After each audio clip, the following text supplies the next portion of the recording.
My name is Ian. Let's just get to know a little bit about him and his background. So, Tetu, what's good? I'm easy, bro. Uh-huh. All right. So, I want to start with what is your earliest memory?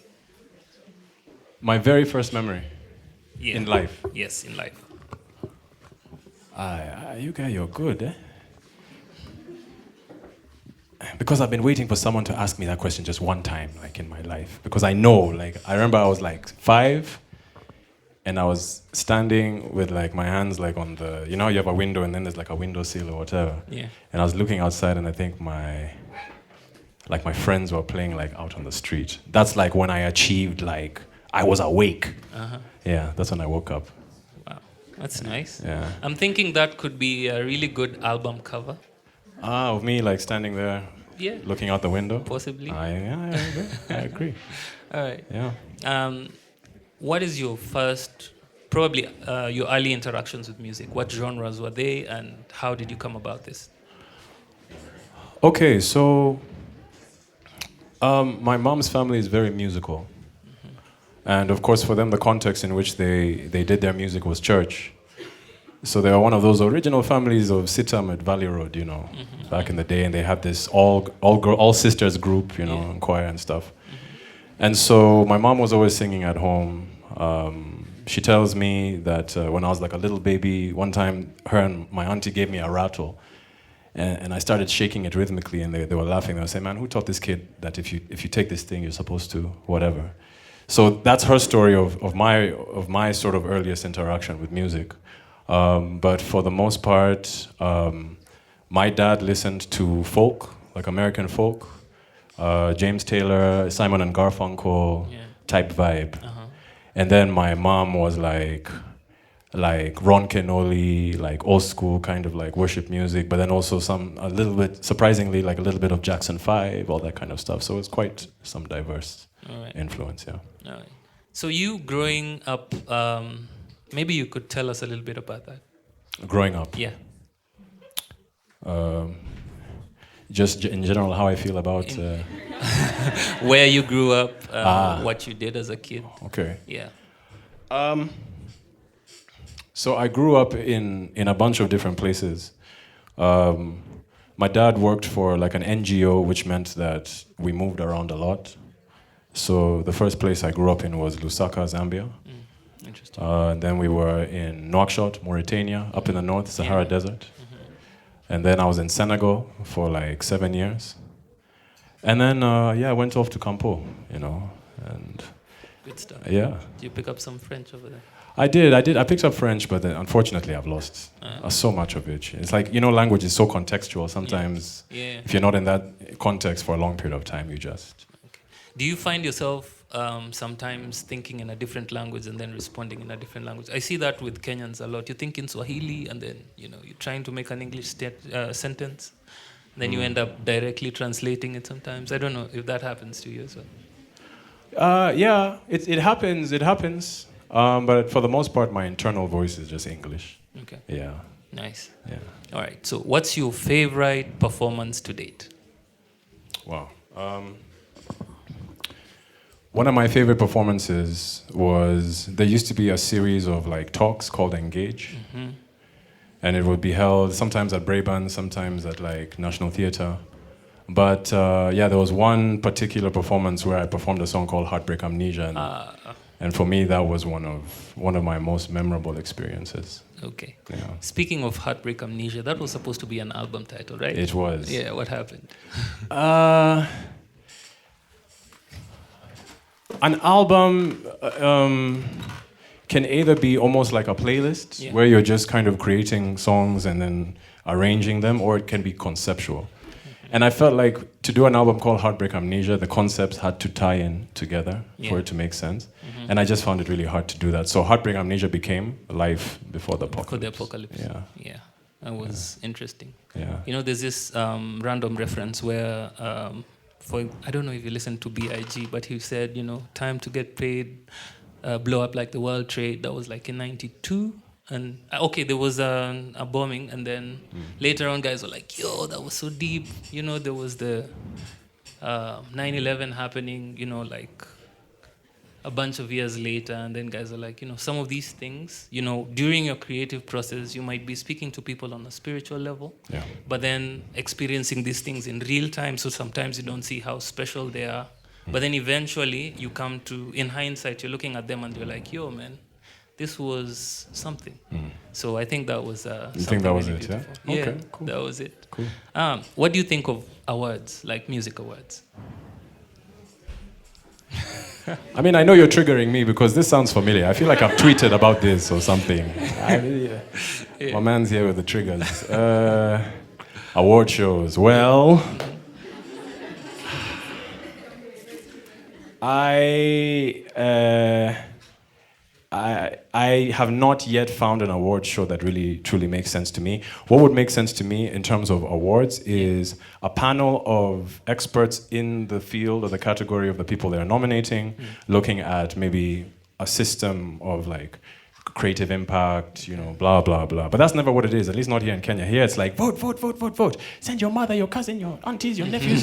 Vote, vote, vote. This is ours. We're bringing this home. Vote, vote, vote, vote. Which I guess sometimes leads to the right person getting the award, but most of the time it just leads to the most popular person getting the award. And I if there's going to be an award, whatever, just say it out loud. We're nominating the most popular people on these categories. But generally, I find awards. Yeah, so that's point number one. Number two, it's your fault. You got me riled up, bro. I got a lot to say. Number two is often I feel awards are more about boosting the profile of the award and not necessarily of the artist. I feel you. Right. Which is why awards and award programs like to doing the vote, vote, vote thing, because as you're spreading this thing and getting people to vote, they're getting more hits on their website. Their brand is becoming bigger and all that kind of stuff. Yeah. So, and I'll leave it there. No, that's profound. Yeah. Enough. All right. I want to go to the Alternative K playlist that you did. I realized during the pandemic, the uptake for digital content from artists, went really high. People were listening to music, but a lot of people didn't know what to look for. And then you curated a playlist, to help such individuals, me included, to get on to some artists who you believed were good. So tell me something about that. It came after a very significant conversation I'd been having with a friend of mine, a photographer. If you guys have heard of Quaint Photography, Paul Shiundu is a good friend of mine. And he's very opinionated like me, and we have these amazing conversations. We don't necessarily agree on everything, but I love a good conversation, by the way. I'm not that guy for like, my circle of friends have to believe what I believe. Like, I just like people who think critically. And so he was telling me, that was the first time he mentioned this word pipeline. And how we need a pipeline. Okay. You see, we have this issue, right? So if I have music, so Tetu has music, how do you make it so that the mamamboga up the street from me discovers? Well, on the one hand, she could just trawl through like hundreds of hours of music, and one day we hope that she stumbles upon my music, but the problem is she doesn't have the time. And that's the problem, is that as people get older, they have less and less time to be able to do the digging themselves. Yeah. So where the pipeline comes in is you want to create a system of discovery that helps people tap in, where you have curators doing something, and those curators are helping other people discover music that maybe they didn't know that they actually like. And so that conversation, man, I went home, I was like, man, bro, what? Like, this is crazy, like a pipeline. Like every music scene that is noteworthy or notable in any country always has a pipeline. Yeah. Always. It's never just like one random guy. Bob Marley is associated with what kind of music? Yeah. With reggae. And as amazing as he is, and I know we can feel like good music sells itself, not if you don't know it exists. So then I said, okay, we have this really cool thing happening in Kenya with alternative music, because I always felt the most innovative ideas, the bangers that I felt are like really like music that is coming from an authentic place, is coming from the alternative scene. But then, how do I connect people? So that's when I said, okay, let me do the playlist. And it wasn't just the playlist. Already I said, okay, I want to do a playlist. Then I want to do a radio show that features music and the artists from the playlist. And then I want to do a concert series featuring the artists and the music from the playlist and the radio show. Yeah. And then eventually do the thing I hate, an award. Nice. Yeah. Okay, I will take you in a different direction now. Okay. Probably have a little bit of a conversation on your collaborations and your favorite artists to work with. How has that been? Because I've listened to so many songs that you've done with different artists, and every time it comes fresh, it comes different. Yeah, how's that? The first thing that I don't do is just collaborate with someone just because of collaborating. Yeah. I feel that the only time when that makes sense is if you have a really big brand and you're partnering with someone who's also a really big brand. Yeah. But I've found that the best connections are the ones that come from like just a genuine, like you genuinely like someone. You like their company, or you like their perspective, or you feel they have an angle that they bring that is, intriguing to you. And for me, that has always been the criteria as far as collaborations. Some of the people I really enjoy collaborating with, Labdi. I don't know if you guys know Labdi Omes, one of our brightest stars. She's amazing. Like, this is where you guys go to streaming platforms and look for Labdi. Labdi is crazy. She's amazing. Someone else I really enjoyed collaborating with was Wanja Uhuru. Nice. Just because we share a very natural friendship, and there's a way that when you're doing collaborations, you can very quickly get into this place where you're arguing about things like chord progressions and what direction the song should go. But if you have someone with the right spirit, you have someone who understands what it means to flow. Yeah.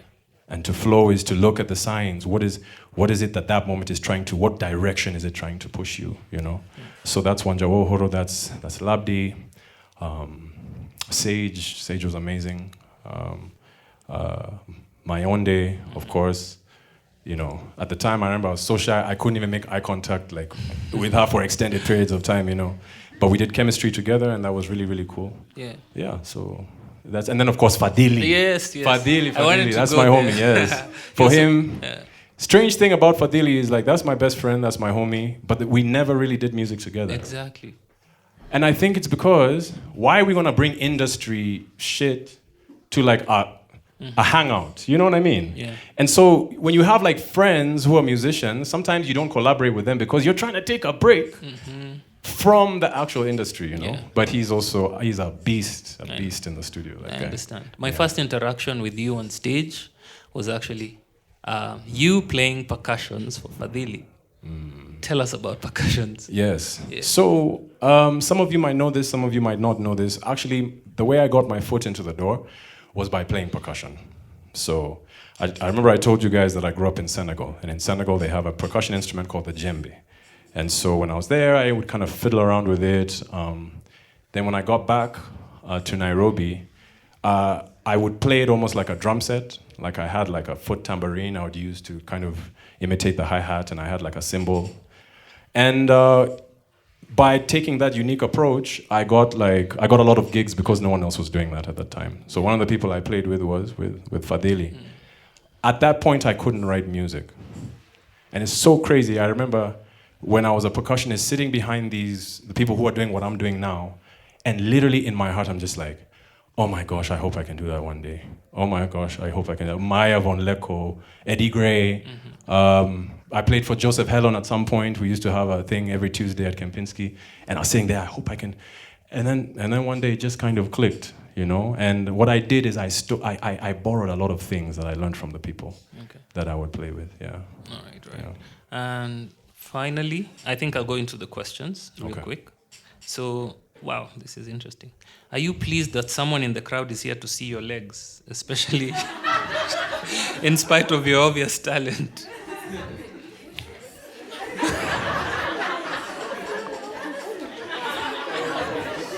You're probably disappointed. You see, the person I blame is your friend who allowed you to come here and ask that question. But you can't even see my legs right now. I don't get it. You probably disappointed them. They were hoping to see my legs. Okay. Another interesting question. What's your relationship with Amilcar Cabral? There's so much resemblance.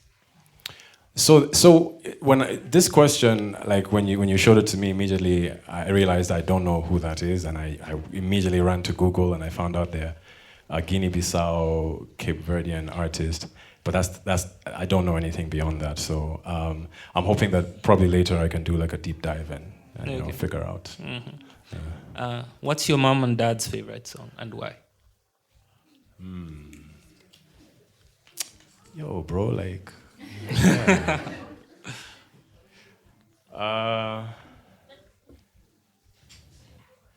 I think for my mom, it's Survive. If you guys know a song called Survive. We do what we do to survive. Pa, pa, pa. And then for my dad, he's never told me. You don't have those kinds of conversations? No, he just does that dad thing of, yeah, good job, son, good job. Yeah, good. But he never told me like the specific song. But the crazy thing is that my parents in Nairobi, have never come to a single one of my live performances. Wow. And it's not like on like some mean stuff, Yeah.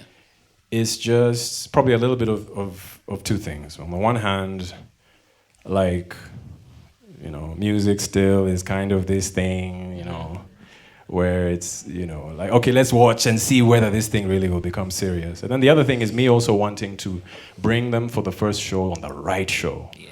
When like I can execute it the way that I want to execute it and where you guys can cheer. And my parents are like, oh my gosh, like. Yeah, so I'm waiting for the right time. I'll let you know.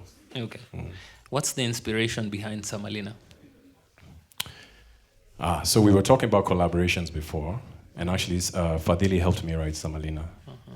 I remember we were sitting in my folks, at my folks' place, and we were thinking about like a DM who comes from a house help who comes from like the village to Nairobi, because Nairobi is kind of this place where people feel they can come and find work.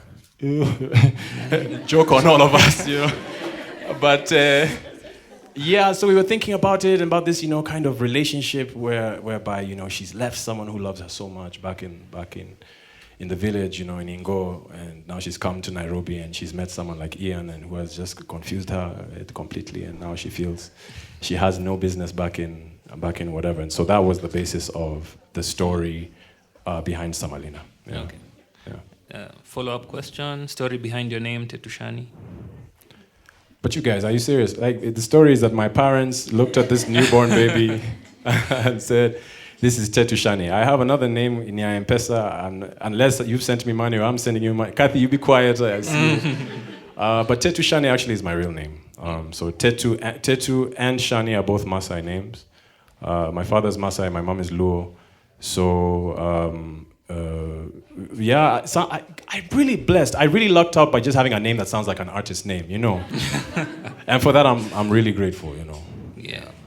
So your sound is different. Is the Kenyan market receptive to your music? Of course, we're here.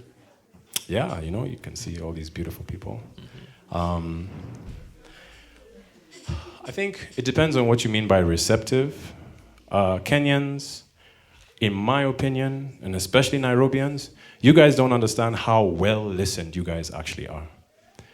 Kenyan ears are some of the most diverse, eclectic ears on the continent. And the reason I know this, I remember there was a time that an artist called Bez from Nigeria was in town. And so I was kicking it with him and with his band. Two brothers, a guy called Benjamin and another guy called Kingsley. Interestingly, those band members now are a very big deal. They're called the Cavemen. The Cavemen.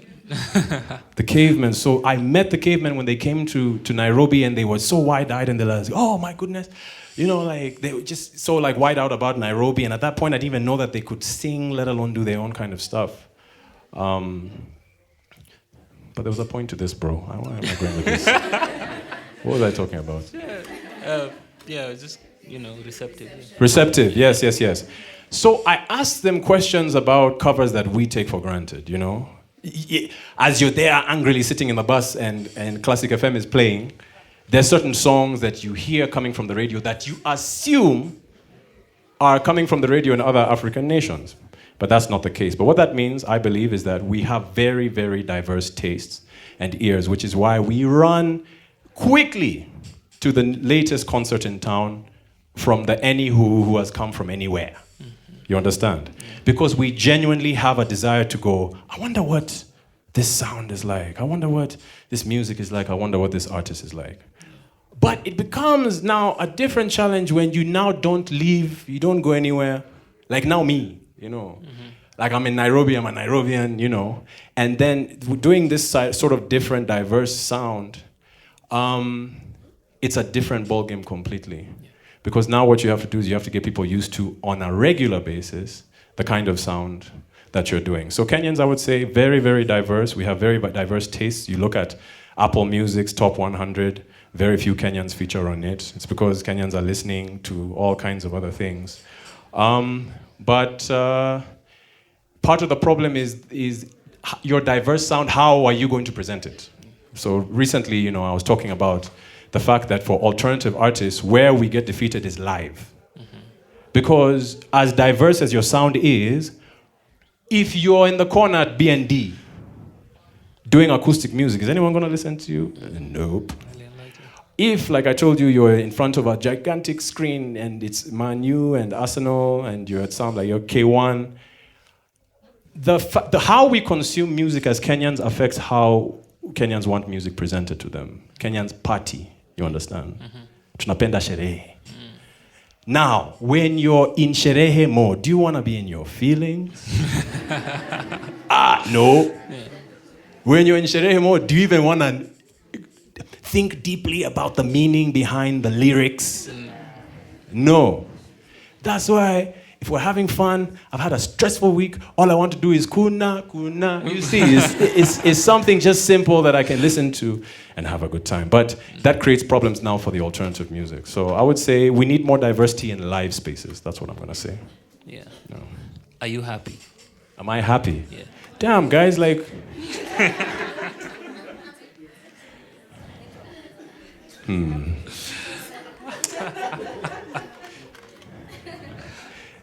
You'll tell me who wrote that, so I ask them back whether they're happy, yeah? Okay. But my answer to that question is this. Happiness isn't like a state, I feel. It's something that comes and goes, like many other diverse human emotions, you know. So when I'm happy and when I'm feeling genuine happiness, I'm not gonna be there trying to like, you know how sometimes you guys like self-sabotage yourself, you're like feeling happy, like woo, then you start getting depressed, like man, do I deserve to be happy? Like you know, no, like I would say when happiness chooses to find me, I live it up to the fullest, yeah. Awesome. All right. Another question, are you planning to record I Need More Time? Yeah. So guys, here's the thing. There's kind of like, there's this misconception that your favorite artist, whether it's me or anyone else, Nviri or Benso or Bien, or whether it's Labdi or whether it's Wanjao, whether it's Brandy Minor, there's this this sense of understanding that the songs they've released are the only songs that exist. But you see, like, I'm a singer-songwriter.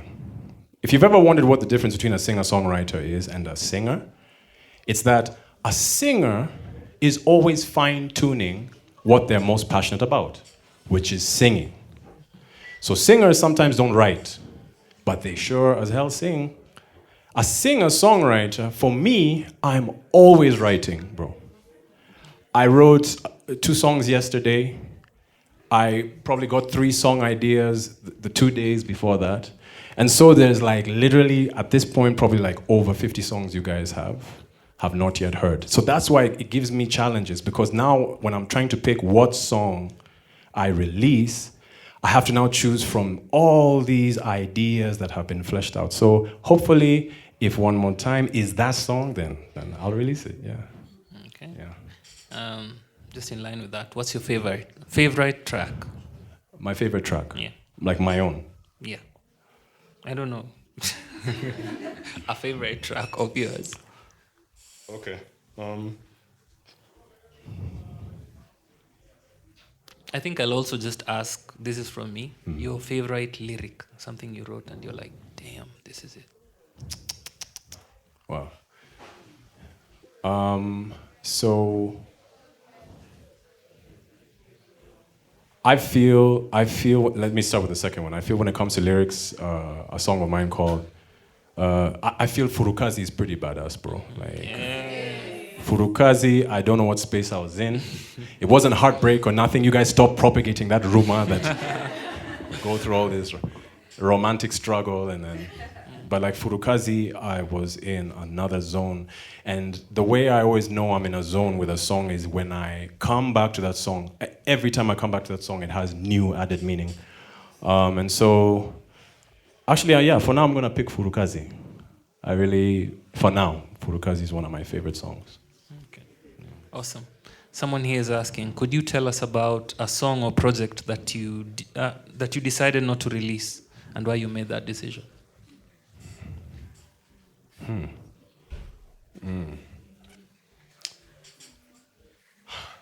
I think there are a lot of project ideas that I get, and the limitations almost always are financial.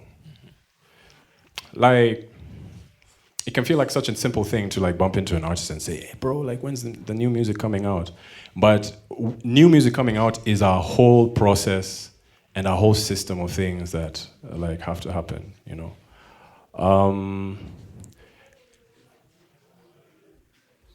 I'm sorry, bro. What was the question again, bro? You guys, man. So a project. The project that whatever. So there was a time I wanted to release a project called Chikoleko, and I wanted it to be an album not of baby songs, but the experience of being a parent over children. There was that. There's an album that I hope comes out one day called Strangers and Nomads.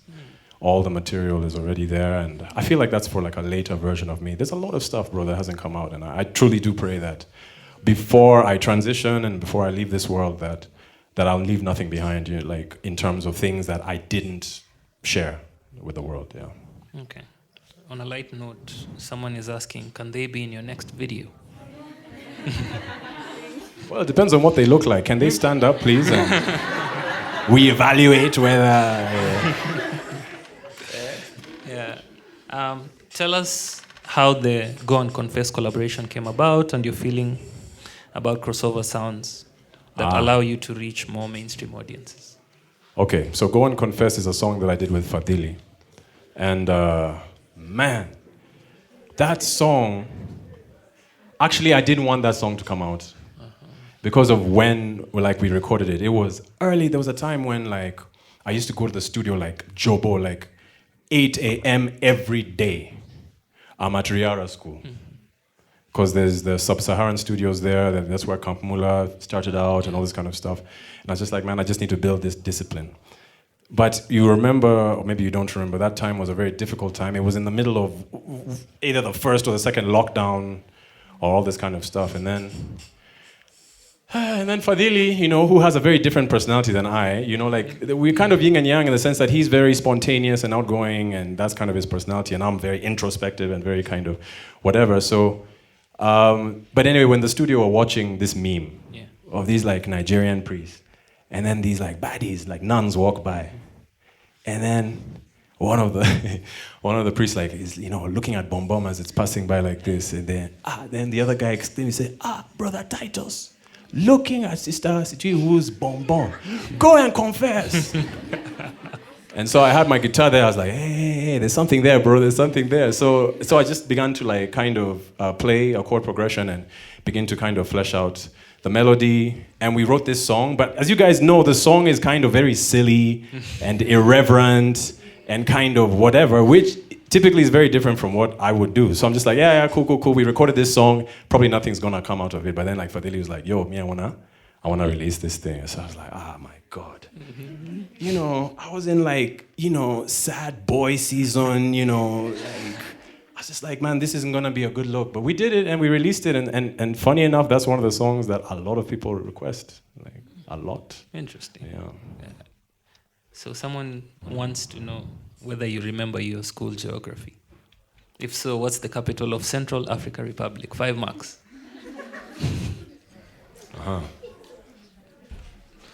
You can ask. Huh? Central African Republic.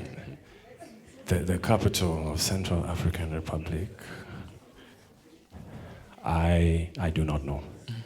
Anyone Does someone in know? the audience? It's Bangui. Ray. Yeah, that's what's up. Okay. There's a reason probably that it's called Yeah. Bangui, and you asked me that question today. What do you need to write songs about now? What do I need to write songs about right now? Yeah. I don't think anyone should ever feel like they need, like that. That's never my approach. I don't say like, what do I need to write about? I always just feel like, what do I feel like writing about? You know, and so sometimes that you know, I write about really random things, and that keeps it fresh. Yeah, it keeps it fresh. Okay. Second last question. What's the most random verse you can come up with on stage? Random verse, Yeah. like a lyric. Yeah, like a lyric. I know you usually like rehearse for, you know, mistakes on stage and stuff. But yeah. Oh, I will also ask, what is that song you would sing when the lights go out on stage?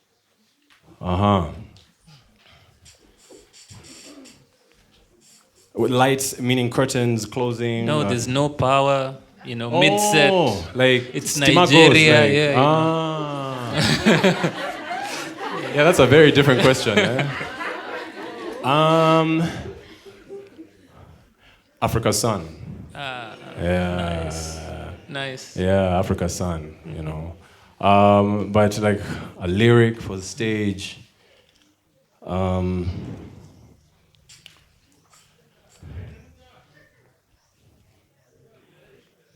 Men face their enemies and stand side to side with their friends.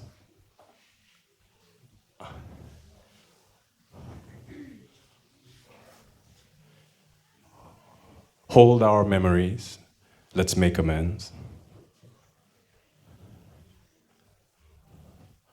I've got a burden that I carry.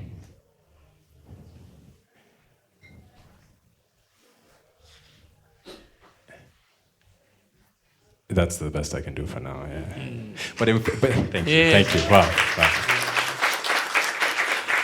I could have literally just read this poster. Consciousness in power is power. Yeah, but like my writing process definitely like needs some kind of instrumentation. Okay. Yeah. Finally, I think you need to just close this chapter with, are you single? You know, those things. Yeah. It's not my question. Someone else. I'm disappointed, Ian.